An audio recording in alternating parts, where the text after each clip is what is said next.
What's up everybody, it's Jonathan from OT for Tech, and today I'm going to be looking back at the Note Edge. If you remember, I did my first impressions and unboxing a little bit ago, and it turned out to be more like a mini review, and I apologize for that. Sometimes I get long-winded and I can't shut up. But in any case, today I'm going to be giving you my full review. But before we get started, let me just start by saying if you're looking for more of a spec breakdown, then you might want to check out my first impressions and unboxing video before you watch this one, due to this being solely a review. Basically, I'm taking my experience and my likes and dislikes and everything that I enjoyed about the Note Edge or didn't enjoy about the Note Edge, and I'm combining it so it's more personal. So without further ado, let's go ahead and get this thing started. To break this video up, we're going to divide it into two portions. One, what the Note Edge is. Two, what the Note Edge is not.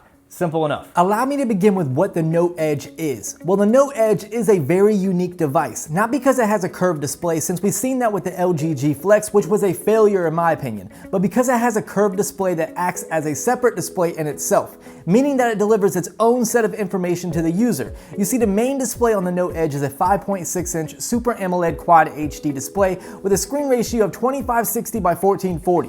The Edge screen has its own screen ratio of 2560 by 160, and of course still maintains that Quad HD sexiness. Continuing on, the Note Edge is better with screen real estate, at least if you use TouchWiz and do not install a third-party launcher. If you stick with TouchWiz launcher, you'll notice that the bottom dock is missing. This is due to the fact that your favorite apps are now located within the Edge screen. These can be customized to your choice and you can add as many as you would like. So that's a pretty cool benefit. And you can also create folders here. The Note Edge is useful depending on the panels that you choose. There's a side panel which can be activated on any screen or any display panel that gives you access to a flashlight, timer, stopwatch, and ruler. The ruler I have still not found a purpose for, but the others are pretty purposeful. Third-party app support is still extremely limited, but the APK is available for developers. It's nice having the S-Note app available at a simple swipe, that I will kind of admit. Alrighty, so before we get started with what the Note Edge isn't, here are some pugs in costume pictures, and that should make your frickin' day.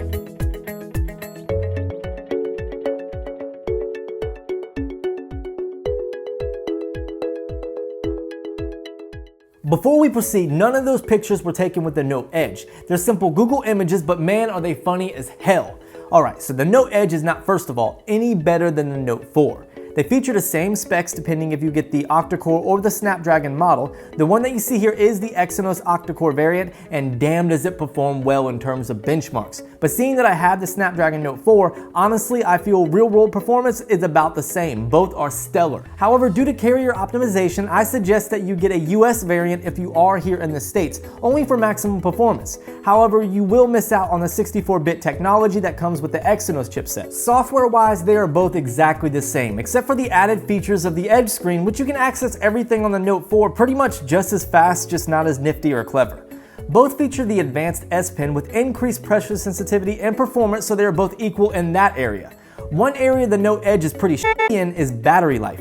The Note Edge has a 3000 mAh battery versus the Note 4's 3220 mAh battery. The Note 4 is pretty much better in terms of lasting me an entire day. Granted, neither do the job, but the Note 4 does a better job at getting me closer to a full day. The Note Edge gets me anywhere between 2 to 3.5 hours of on-screen time, and that's pretty terrible. Hopefully you guys have better luck though with the Snapdragon model. Let me know in the comment section if you do, because I'm just interested. Next, the Note Edge is not worth the asking price.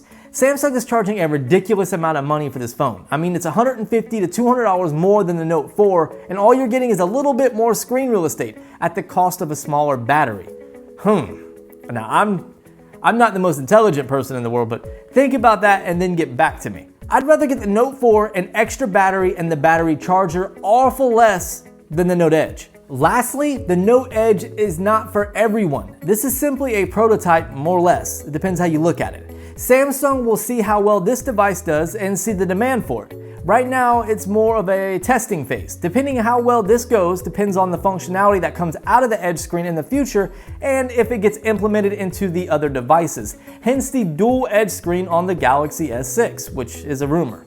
Time for my final thoughts. The Note Edge is a very creative phone. It's different and it's Samsung's innovation at its finest. And that's to pack a whole lot of features into a device, including ones that we don't really need.